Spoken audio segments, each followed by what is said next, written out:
Good morning everyone. I'm Mr. Tonton Villarput, representative of TESDA, and I will conduct your assessment for today. And with me is Mr. Agustin Tumikwa Jr., head of our department in TESDA from Luacan, La Trinidad. He will judge or see that our assessment will be justified and fair. So please welcome Mr. Agustin Tumikwa Jr. So, before we begin our assessment, I would like to check your admission slip and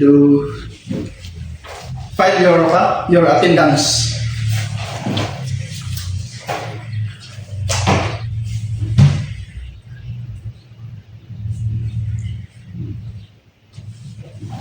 Ano masurat pa nito? Record mo ito? Okay, thank you. So I will first orient you in this assessment that we will be having. So first, we will have a written test, oral test, and practical test. So our written test is the components or a simple exam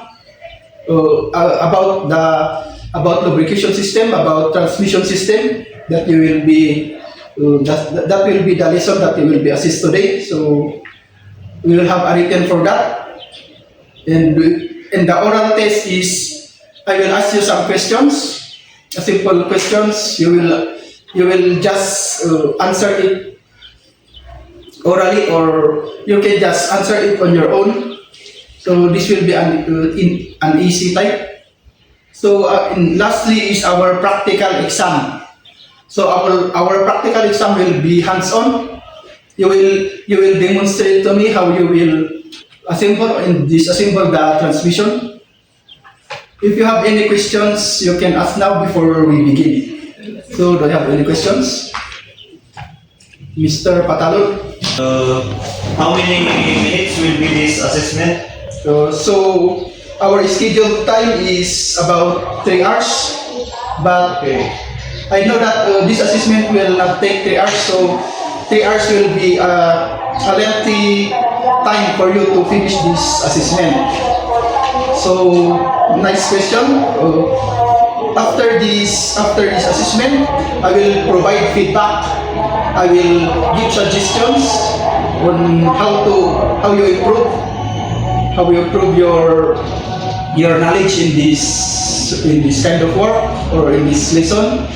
So after this feedback, and I will review your activities, and I will, after this, if you pass, I will give you NC1 accreditation certificate, national certification.